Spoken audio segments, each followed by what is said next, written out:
Welcome to our series of lectures in inorganic chemistry.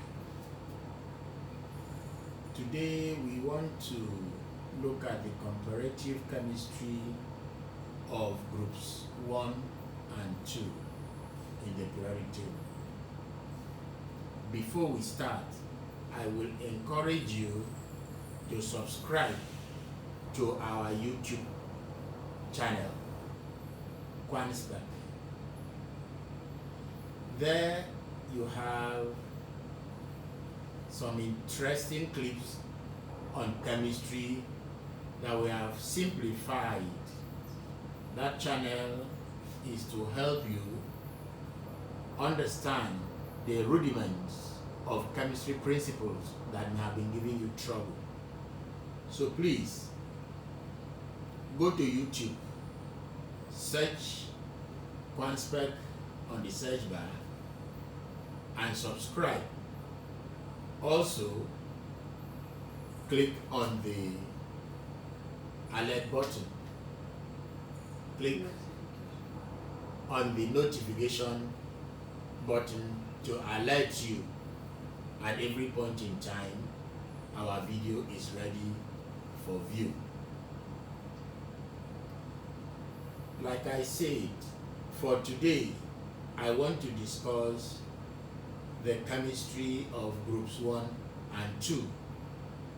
It is going to come in a series.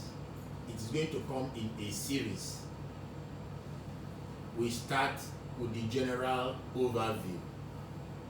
From the periodic table,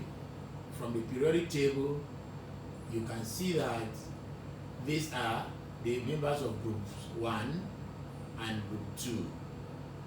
But before we discuss group 1 and 2, we take you back to the chemistry principle, the 2, 8, 8, 18, 18, 32, 32 series. By 2, we mean the first principal quantum state, which accommodates hydrogen and helium. By 8, we mean the second principal quantum state, which accommodates lithium through neon. The next is sodium through argon. The next is potassium through krypton, and so on, and so on. We now start looking at group 1. Group 1. This is group 1. Group 1 is made up of hydrogen, atomic number 1, lithium, atomic number 3, sodium, atomic number 11, potassium, atomic number 19, rubidium, atomic number 37, cesium, atomic number 56, and francium, atomic number 87.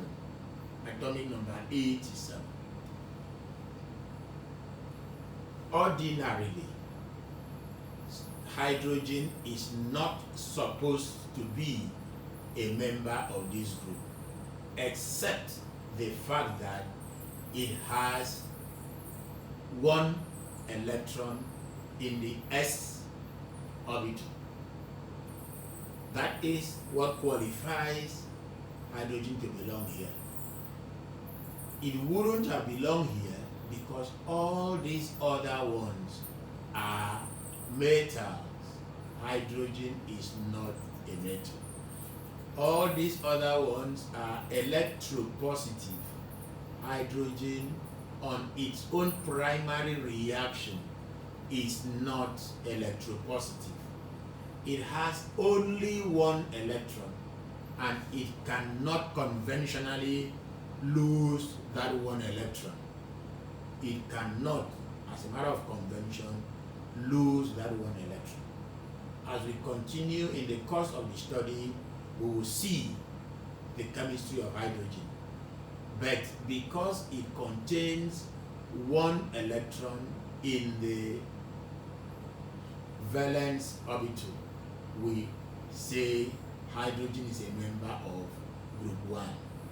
So like we say, hydrogen, lithium, sodium, potassium, rubidium, cesium, and the radioactive francium.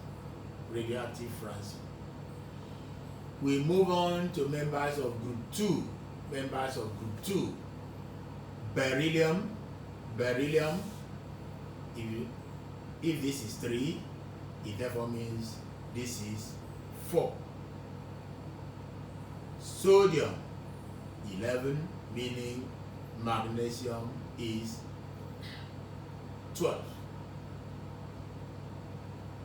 Potassium, 19, meaning calcium is 20. Rubidium, 37, meaning strontium is 38. Cesium,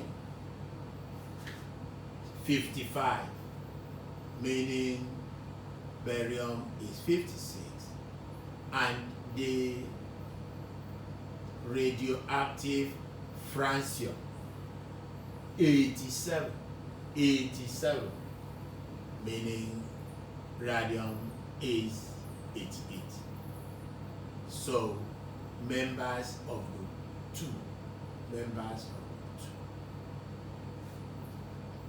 What makes them members of group 1 and 2? Group 1 contains one electron in the valence orbital, and group 2 contains 2 electrons in their valence orbital. That's why we call this one the S1 and this one the S2. We had mentioned earlier that hydrogen is not supposed to be. So now that we have the valence orbital here, all the members of group 1A contain NS, N the principal quantum state. It's an integer, a full number ranging from 1 to 7. Here, an integer, 1s1. This is what qualifies hydrogen to belong here. We call them metals, but hydrogen is not. We look at how they occur in the atmosphere or in nature. Hydrogen occurs in the atmosphere as a diatomic molecular gas. What do we mean here? That 2 hydrogen atoms must come to combine. You know, it is the desire of every atom to attain the electronic configuration of the next or nearest noble gas. So it is the desire of hydrogen to attain the electronic configuration of helium, but he cannot do so. Hydrogen cannot do so by giving out the only one valence electron it has. It will rather share. So 2 hydrogen atoms will come and stay together. They will chemically combine together. Granted the fact that we know that hydrogen has a very high electronegativity value, for which reason it can only occur by combining with some other atom. But in nature, on its own, it only can exist as a molecular gas at standard temperature and pressure at atmospheric condition. In this diatomic molecular state, hydrogen tends to be very inert. But when the molecular nature is broken, it becomes a very, very reactive species. We will discuss that as we dwell on hydrogen. Lithium, rubidium, and cesium are relatively rare in nature. It's not as if they are not there at all, but they are relatively rare. They are rare. They exist as minerals. Lithium occurs as spodumene, while rubidium occurs as lepidolite. They are relatively rare, and they can be extracted by the process of electrolysis from their molten metal chloride. How do the members of this group react? The members of this group react, apart from hydrogen, by readily giving out their valence electron. As we do know, they have only one in the outer orbital. So they readily give out their valence electron.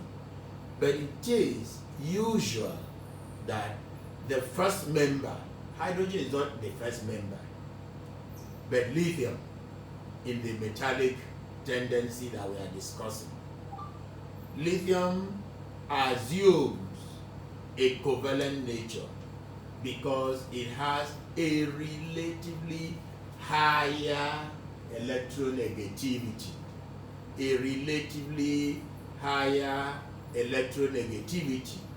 than sodium and potassium.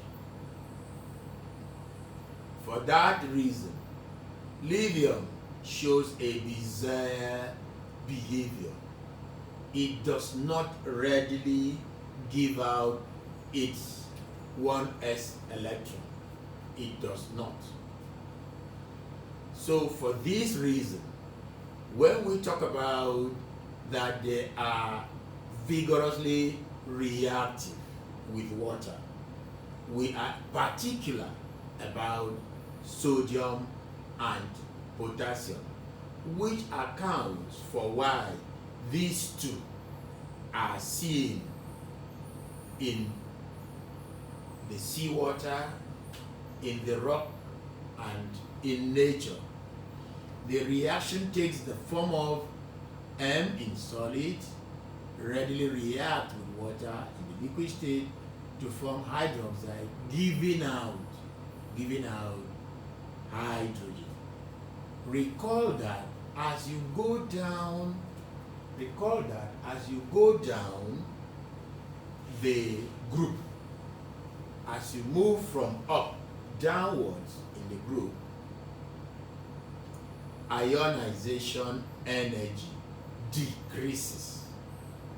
Ionization energy decreases. It becomes smaller. It becomes easier to remove because there is a gradual increase. There is a gradual increase in atomic radius.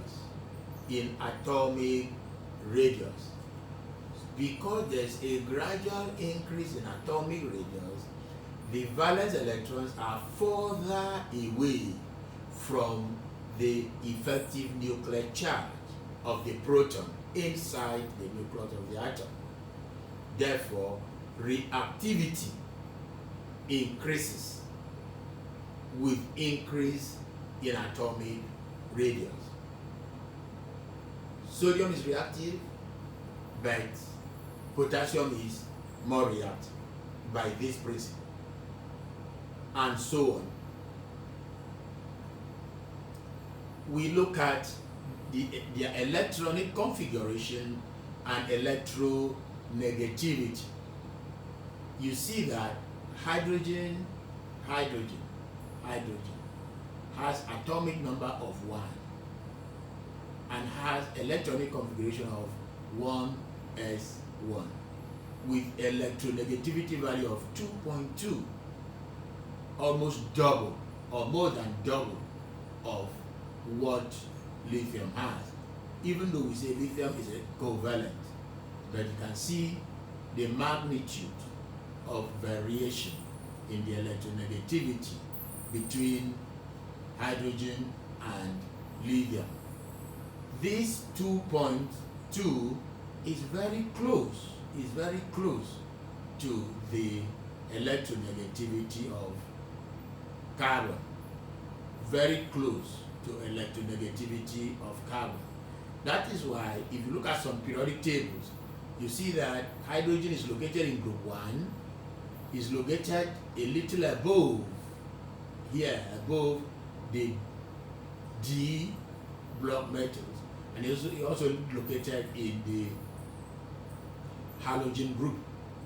That is not what we want to discuss now, but because of its electronegativity, we need to mention that he belongs here by electronic configuration, he belongs here by electronegativity, and he belongs here by the number of electrons required to attain stability. We will discuss it when we get there. Sodium has the helium core. Sodium has the helium core and 2s1, showing electronegativity value of 1.0. Same applies. Lithium, sodium. Lithium has helium core. Sodium has neon core.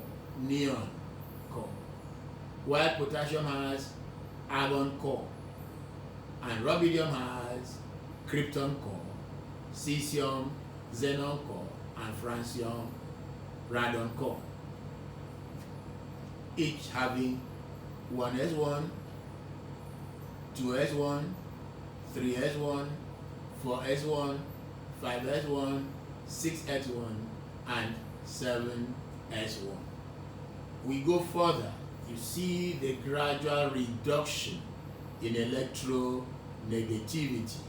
The reduction in electronegativity is a clear indication of the increase in electropositivity. Electronegativity decreases down the group, electropositivity increases. Same applies to members of group 2. Beryllium, magnesium, calcium, strontium, barium, radium. That's it. You see them there. Like we had mentioned already, francium. Francium here is radioactive. So looking at the electronic configuration, beryllium has the helium core, magnesium neon core, calcium argon core, strontium krypton core, barium xenon core, and radium radon core. And it shows 2s2,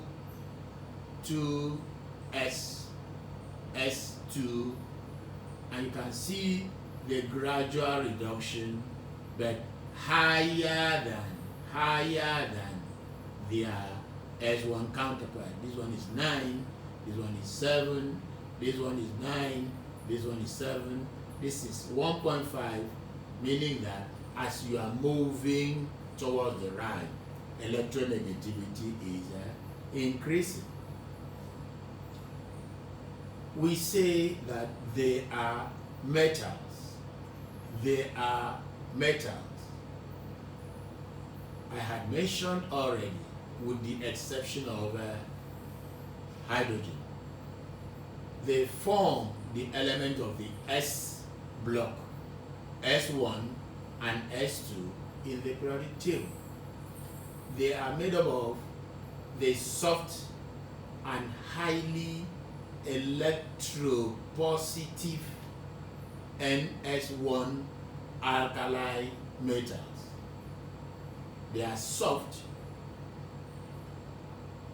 highly reactive because of the ease with which they lose their valence electron. And because they lose their valence electron with ease, we say they are electropositive, and we call them metals, as I had mentioned earlier. Alkali metals readily give up their one valence electron to yield a +1 metallic cation. A +1 metallic cation. And if you refer back to the table, sooner than they lose their valence electron, they attain the electronic configuration of the noble gas whose core they assume. If you check back the table, you will see if lithium loses its valence electron, he will assume the helium core. If sodium loses its valence electron, he will assume the neon core. Same applies to potassium, that will assume the argon core. So they lose their valence electron to attain the electronic configuration of the nearest noble gas.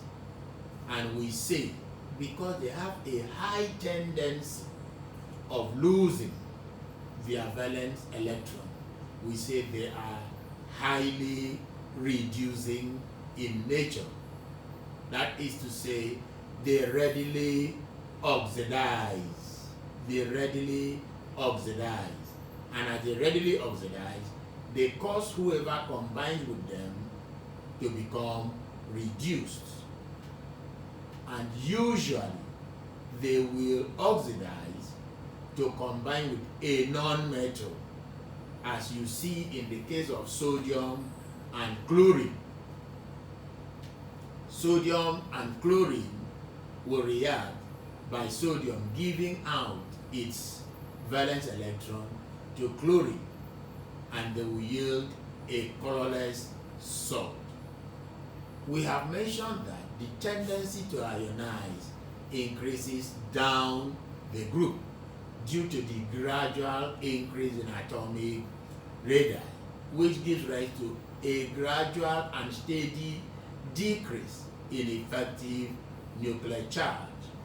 As you can calculate effective nuclear charge, and you have number of proteins, then you have a constant with which that calculation is based on.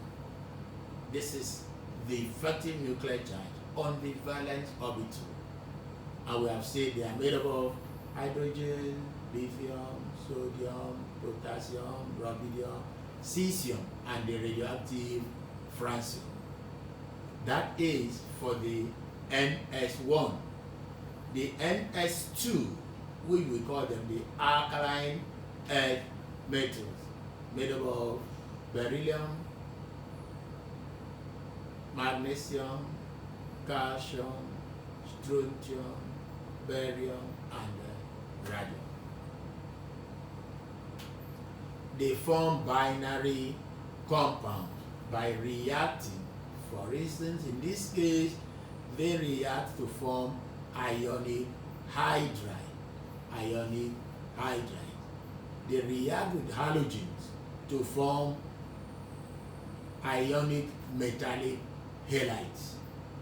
This is the cation reacting with the anion.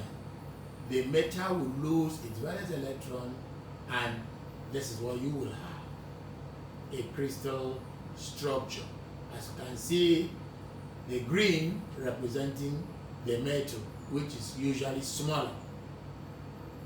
We will refer you to yet another of our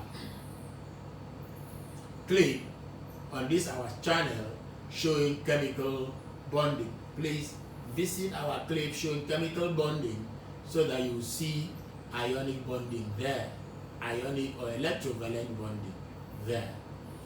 The alkali halide reaction may occur, there may be a direct occurrence, but as it is usual, it is more convenient, to react in an aqueous medium, whereby the hydroxide, remember, when the metal is made to react with water, he will attack the water, excuse me, release hydrogen and form metal hydroxide. When reacted with hydrogen halide in aqueous, call it hydrochloric acid, hydrofluoric acid, and so on, hydrobromic acid, you have the reaction occurring like this. We start by looking at hydrogen. We've said hydrogen exists naturally as a molecular gas, and the molecular gas presents in two isomers. Hydrogen is very interesting to study as an element. It shows both isomerism and isotopy, despite the fact that he is a molecular gas, and in the molecular state he tends towards inertness. I'm not saying it is inert, but it needs so much energy to break this molecular bond, this bond that's keeping the two. And the much energy it needs to break this is what makes it in the molecular level or state to be close to inert. But at this point, as the two hydrogen atoms, the deep blue hydrogen and the light blue, the coloration is only used to identify that there are two different hydrogens here. You find out that if they meet such that the nuclei revolve or orbit in a parallel, you can see this one is going down this way, this one is going down this way. If they come here, by the time this one will be pointing down, this one will be pointing up, meaning that they are parallel spinning of the around the orbit, parallel spinning around the orbit. That gives you what we call orthoisomer of hydrogen. Orthoisomer, spinning the nucleus, spinning in a parallel direction. Within the same isomer of hydrogen, we have the para hydrogen. It is still a molecular hydrogen, but in this case, the spinning is in opposite direction. See the head of the arrow. As this one is spinning to the left, this one is spinning to the right. If you bring the two of them together here now, you see that they are pointing down, meaning that this one is going a different direction, this one is going a different direction, and you call that para-hydrogen. Para-hydrogen. Hydrogen in another line of our study shows isotopy. That is the same hydrogen having the same atomic number, but displaying different mass number here. This is protium, deuterium, which appears as 2,1 or 2,1D, and tritium.